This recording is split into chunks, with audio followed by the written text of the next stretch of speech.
Hello APUSH students, and welcome to another edition of APUSH Today. My name is Waasif Mahmood, and I am a San Marino High School 11th grader currently enrolled in Mr. Peter Baconi's AP US History course. San Marino High School is a small, nationally acclaimed 9th through 12th grade public school located just a few miles from the internationally acclaimed California Institute of Technology. In today's video, we will be exploring APUSH topic 4.12, African Americans in the Early Republic. What you're probably asking yourself right now is, what will we need to know specifically about this topic? Well, the answer to that question can be found in what's known as the APUSH Course and Exam Description Learning Objective, now appearing on the slide before you. As you may be able to see by the end of this video, especially for the May APUSH exam, you'll need to be able to explain the continuities and changes in the experience of African Americans from 1800 to 1848. Before we get into our actual content, I would like to give a little bit of background on the situation we have. Most of the black population in the United States during this time came as a direct result of the Atlantic slave trade. As the name implies, the Atlantic slave trade involved the transportation by slave traders of enslaved African people, mainly to the Americas. It used the Middle Passage and took place after Christopher Columbus first landed in the Americas and before John Adams was elected as president. In the Middle Passage, Africans were sold into slavery mainly from Central and West Africa, then brought to Europe and to the Americas. That's about all the detail I'll go into on this because I assume you know all this already from period 1.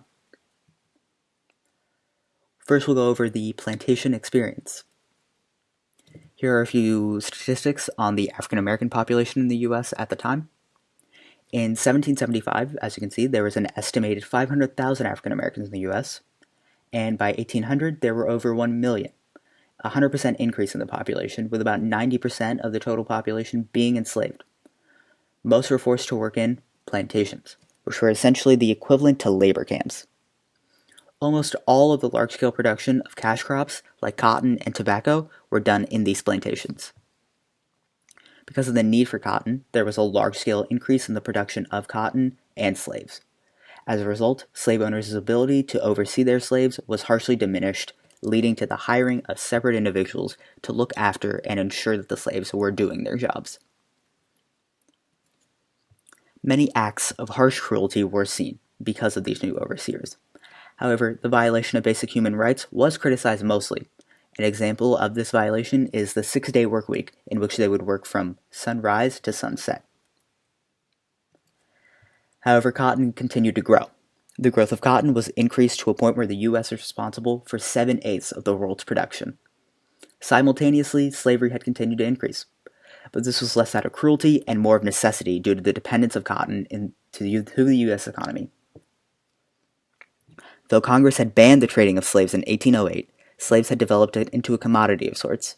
Thus, the interstate slave trade was a prominent business throughout the southern states. Now we'll get into resistance and rebellion. African Americans had developed methods to resist slavery and its isolating effects. One way is described in Key Concept 4.12d. Enslaved blacks and free African Americans created communities and strategies to protect their dignity and family structures. And they joined political efforts aimed at changing their status. Some included the American Anti-Slavery Association, the Underground Railroad, and Frederick Douglass's North Star, just to name a few. These acts of selflessness committed by these people are amazing.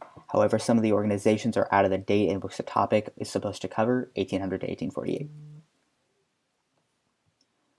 What may be most important for you to remember is how African Americans resisted through covert and overt methods.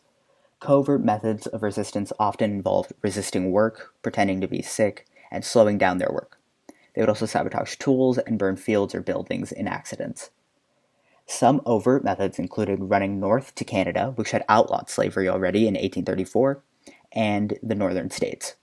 Because slaves were living under the domination of their masters, slaves knew that direct, outright, overt resistance, such as talking back, hitting their master, running away, or participating in uprisings, could result in being whipped, sold away from their families, or even killed.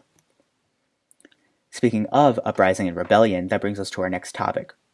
Though armed uprisings were rare, that doesn't mean that they never happened. In 1822, Denmark Vesey, a free carpenter in Charleston, South Carolina, led a rebellion in which she, along with other slaves, conspired against the white people of their city. However, word had gotten out of their plans, leading to the execution of 35 accomplices. Next, we have Nat Turner. In 1831, Nat Turner led an uprising of enslaved people in southeast Virginia, gathering a group of 70 African Americans as they traversed their neighborhood, killing slave-owning families. Turner claimed that he had led the rebellion because God had told him to. It had taken 6 weeks to capture Turner, and it eventually required the militia to come in and alleviate the rebellion. Infuriated, white people took it upon themselves to punish African Americans and massacred more than 100 people of color. Another interesting story related to topic 4.12 is Boston's leading spokesman against slavery, David Walker. He believed that through garnering support in the South of anti-slavery thoughts, African Americans could rise up against slavery to become free individuals. During the 1800s and even today, David Walker is not a household name, even though his ideas were revolutionary for his time. David Walker was a free African American abolitionist, writer, and anti-slavery activist. Having witnessed slavery all throughout his life, Boston Walker wrote a pamphlet in 1829 known as An Appeal to the Colored Citizens of the World. Walker wrote that African Americans must fight for freedom and equality. Walker was actually decreed for inciting violence, but changed the abolition movement while doing so. To reach his audience, Walker relied on sailors and officers sympathetic to the cause, who could transfer the pamphlet to southern ports.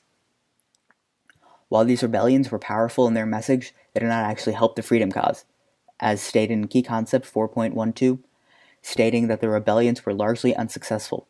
They are described as unsuccessful mainly due to the harsher rules set in place as a response to these uprisings.